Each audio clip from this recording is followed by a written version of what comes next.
doing something that happened in sparring session, right? It feel like it, right? Hey, coach, you ready? Go.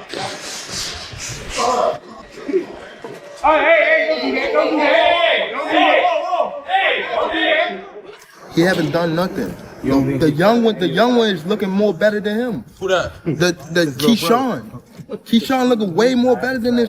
I keep screaming his name. He haven't done nothing. Floyd, there were many people who believe you're the most talented fighter ever, period. So whatever you say to this question, I think is important. I apologize, but No apologize about it. There's no way he'd get demolished. So this whole thing blew up when Floyd Mayweather and Gervonta Davis started breaking down what happened after Shakur Stevenson got dropped by Keyshawn Davis during sparring. They weren't holding back either. Both of them called out how Shakur's defense looked sloppy and his reactions were way too slow. For someone at his level, leaving those kinds of gaps open is just asking for trouble. He get hit today, so I ain't tripping. They can't hit me, they can't win, so. 3 different sparring partners was frustrated because they couldn't hit me, so. Thank God, all God be the glory. Did you hit me when I was talking for that hook? I didn't. So I heard you when I landed. I heard you when I landed. I told you. And I told Ron, I said, We're good. No complaints. I said Saturday, it was Saturday. so. I'm gonna stop the thing, right? Go ahead, right? I don't know what he gonna do. Run. Some say he gonna run, some say he gonna press me. How are you gonna run? I'm good, bro. Boxing at a good pace, controlling the pace. Thanks, G. They looking for an excuse. That's what you're saying, coach. They looking for an excuse. Well, shit, they better start making them. They better start making them. Let's go, Real. They better start making them. They looking for an excuse already, champ. Like a world champ. He amazing. He from Cali. He amazing. He back. Hi, yo. Floyd gave Shakur some credit for his skills, but he made it crystal clear that defensive lapses like that will get you hurt badly when you're fighting pros at the highest level. He even took time to show everyone the right way to throw a jab, basically giving a free masterclass on the spot. Get on your pivot, and it's light. The jab goes like this. This is exactly how the jab go. Jab. This is called a 1-2. Boom, boom. You bring the hook with it. You can go to the body. Jab. Just double jab. Triple jab. Short hook. Wide hook. Short hook. Wide hook. You go to the body. Slide over here. Slide over here.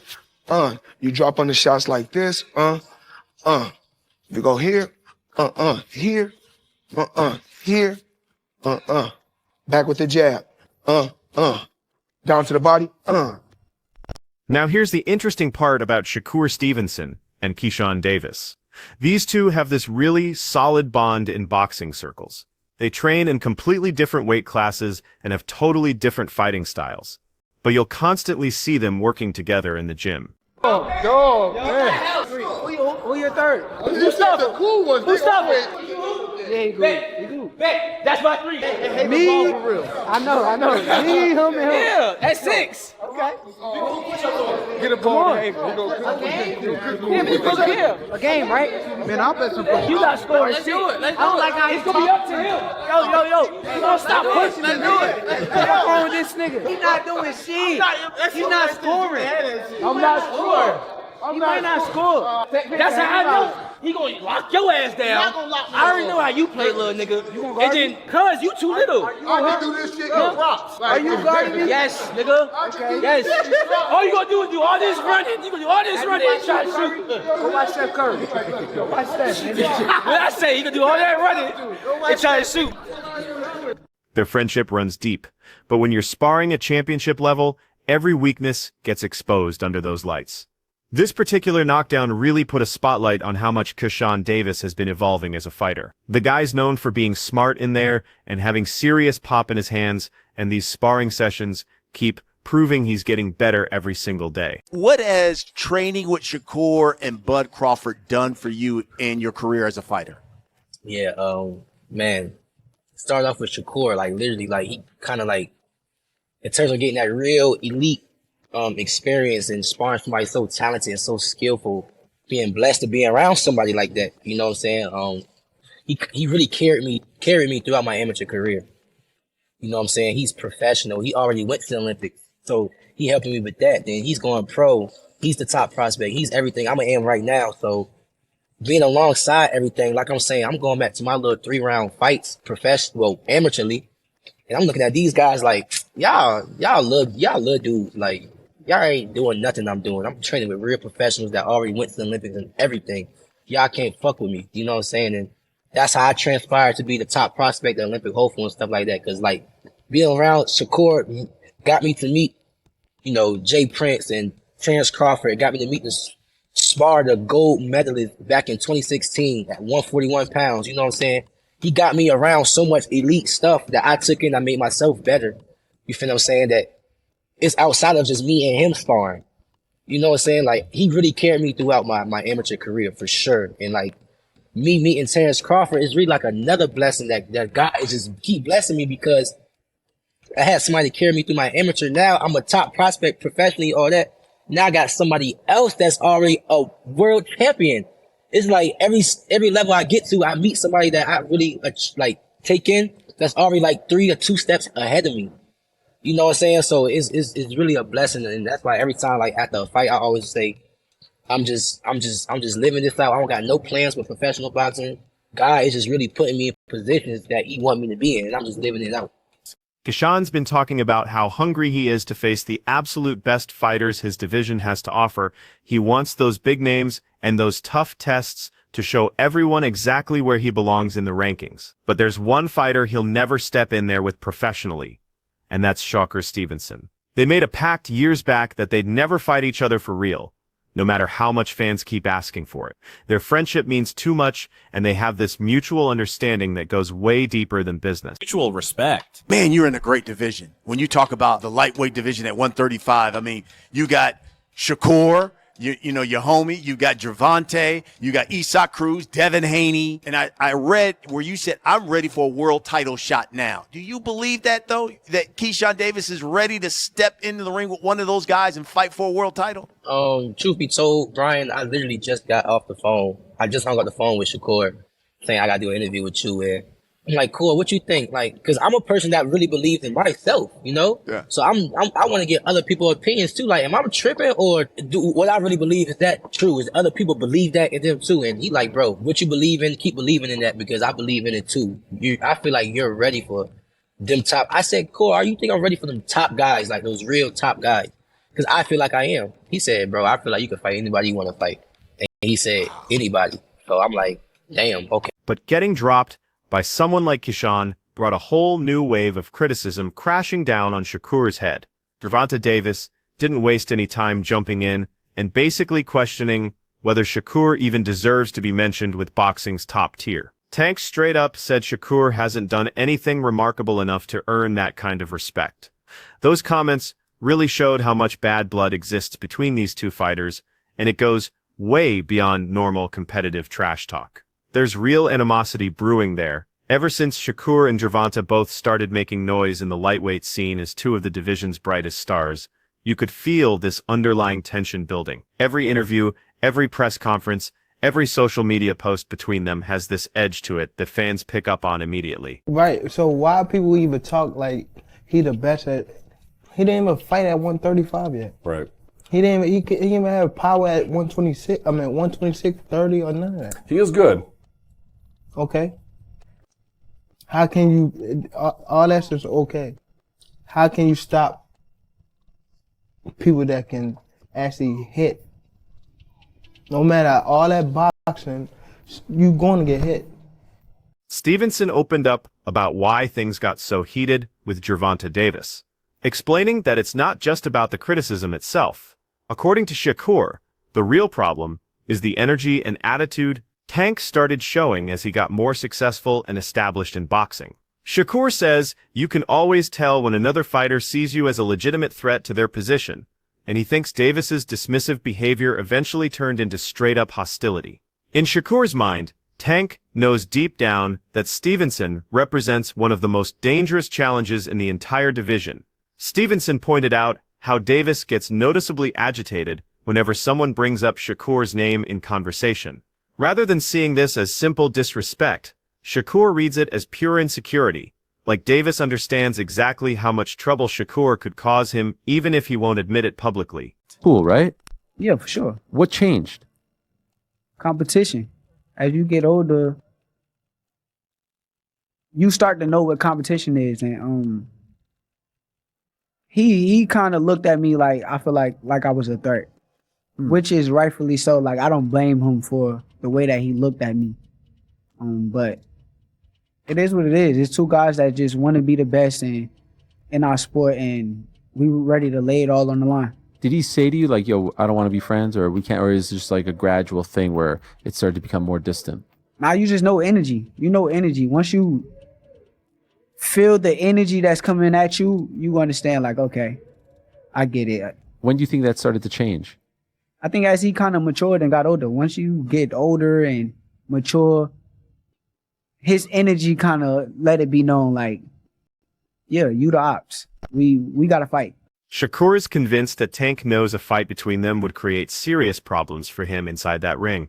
Stevenson also highlighted how different their approaches to boxing really are. Tank operates with this attitude where it's either him at the top or nobody, while Shakur genuinely loves the competition aspect and wants to prove his greatness by taking on every elite fighter willing to step up. And, you know, getting to the level For that sure, you're at now. He knew exactly.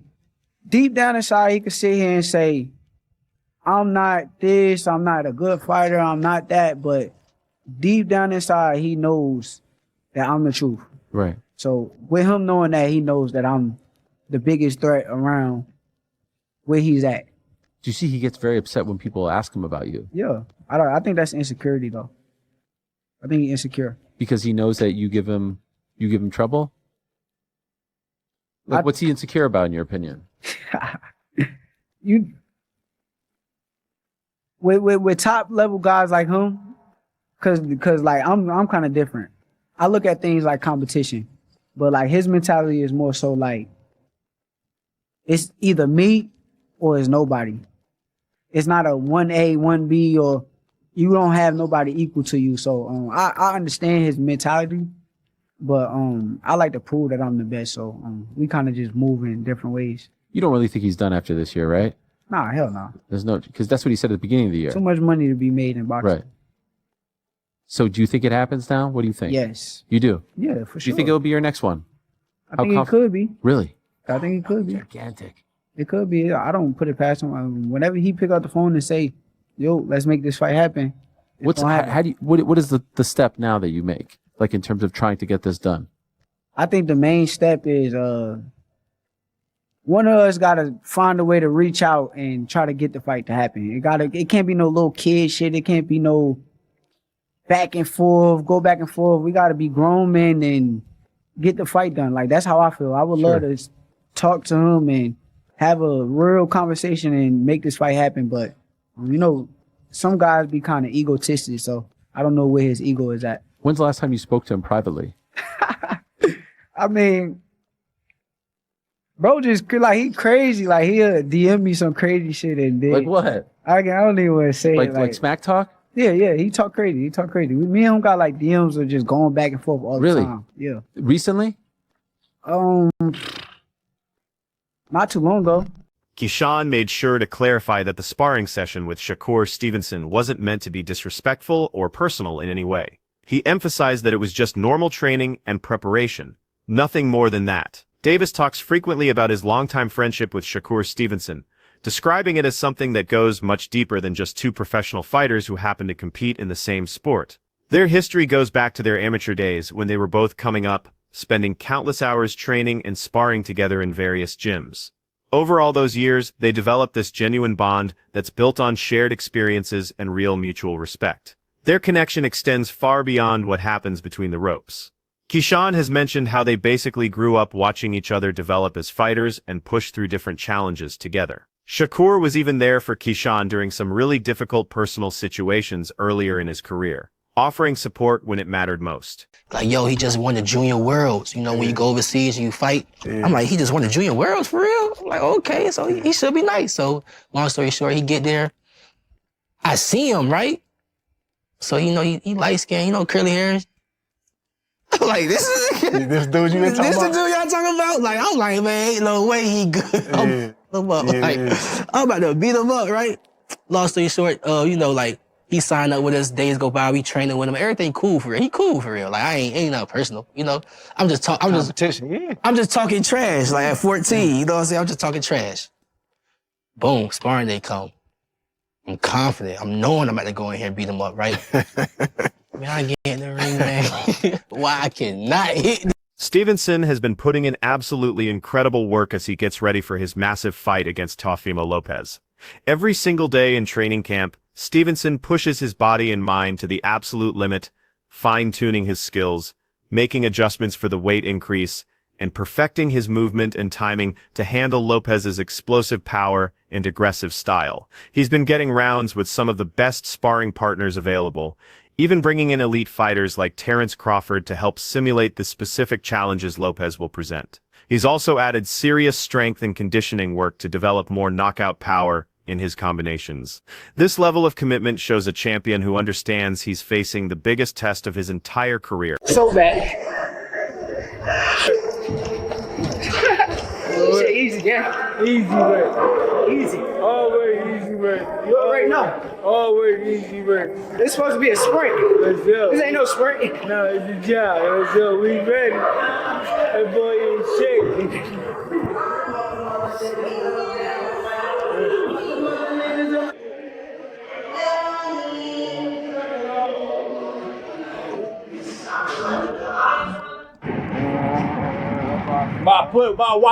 Put in some real pain. Not no fake pain. Real pain. Tell them nigga hurry up and start.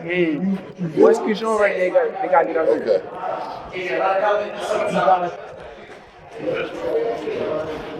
You look small, gang. See?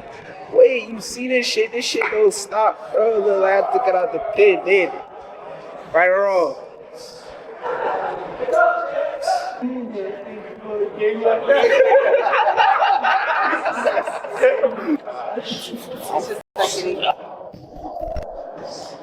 Teofimo Lopez has been getting more and more vocal about defending the championship he sacrificed so much to win, especially with his scheduled fight against Shakur Stevenson getting closer. As the current WBO and Ring Magazine junior welterweight champion preparing to defend his titles on January 31st, Lopez has been crystal clear that this isn't just another fight on his schedule. This is about protecting everything he's built through years of grinding, dedication, and personal sacrifice. His approach to this fight comes from a deeply personal place. For Lopez, those championship belts represent every brutal training camp, every moment of physical and mental pain, and every obstacle he had to overcome to reach the summit of the sport. Instead of treating Stevenson like just another challenger looking for a payday, Lopez recognizes Stevenson as a genuine threat who has the skills and hunger to take everything away from him if he's not completely focused.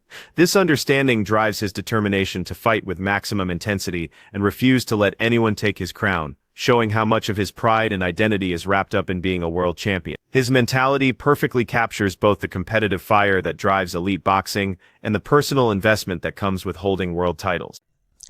Not to really foresay as well as it is, but my faith, I think my belief in knowing that something greater than all of us creates me to do more, to really send out a better message out there. I've had some hiccups. Can't lie on that. I've done some wrongful things I thought was right, at the time, but none of it is, and I've learned from it. I'm 28 now, and I think that's what motivates me. Is how can I inspire others? Well, you can't do it with hate. You got to do it with love. Yeah, inspire people in and out of the ring. And talking of being in the ring, yes. Shakur Stevenson. Obviously, you guys are both in Las Vegas. I'm hearing that you did link up today. A face-off happened between the two of you? Face-off happened. Things of that nature. Just to create the things that are in motion already. So we're really adamant about fighting each other next, and I can't wait for us to really lace it up. And I see him across the ring, and really when that bell rings, lights out for him. What's it like seeing him now kind of face to face? When you look at him, what do you see? Because obviously you're not locked in just yet, and the closer it gets to a fight, obviously things turn a little bit. But when you do look at Shakur, what do you think of him? I think I don't think too much of it. You know, I think that he believes in himself. That's one thing. But I'm here to destroy his dreams and all that he wants to do and become. You can't take this from me. I worked very hard for it. I've bled for this, and I'm not taking nothing from him, but I just believe that what's gonna happen next is for destiny and the boxing ring to decide. How close is the fight between the two of you, and when could we kind of expect to see you two face each other? I'm ready to fight. Honestly, I could fight tomorrow. I've been staying in the gym. I've been really serious about my work ethic, everything. I hear people say this and that, and those are naysayers. I've done very well for myself at just this short period in time. The fight should happen very soon. Teofimo Lopez tears through his pad work with absolutely devastating intensity. Every single shot landing clean, calculated, and loaded with explosive speed and power. Working under the guidance of Hall of Fame trainer Freddie Roach, Lopez stays completely dialed in, his concentration unbreakable, his footwork and hand speed working in perfect harmony. Roach maintains a demanding pace, constantly pushing Lopez to keep his technique sharp and his discipline intact with every combination he unleashes. This training session goes way beyond regular preparation. It's a demonstration of championship-level dedication, highlighting Teofimo's relentless commitment to perfecting his skills and preparing himself for the massive challenge waiting for him. The sparring situation where Keyshawn Davis allegedly caught Shakur Stevenson clean has created a firestorm of debate throughout boxing media, especially with comments from Gervonta Davis and other fighters adding fuel to the fire. Boxing fans and analysts find themselves completely divided on what this incident actually means for Shakur's reputation. Some people view it as a valuable learning experience that happens in training, while others see it as evidence that he needs to shore up his defensive fundamentals and prove himself against elite competition. Shakur is a very talented, skillful, technique fighter. Yeah. Can't take anything away from it. However, scared to get hit. Scared to get knocked out in front of the world, scared to get touched up in front of the world. Are you saying that off of the last fight or just in general? In general. In general. Yeah. In general. Me and Shakur sparred before. We did 3 rounds, and it was just light work and me trying to figure out his jab. Does he have a good jab? Yeah, he does. But once you pass his jab, it's game. Yeah. It's food. It's lunch food. I am the best. I don't see no contract that says Shakur's name on there. Yeah. So until then, I'm going to say and talk my stuff. Yeah. And if you want to come that way, then come that way. I mean, you have investors that are with you, and that's great, but they understand that they cannot have you come this way. Because I am too much of a gamble for anybody. What's your take on this whole situation? Leave your thoughts in the comments and tell us exactly where you stand. Do you think Shakur gets enough credit, too much credit, or is the truth somewhere in the middle?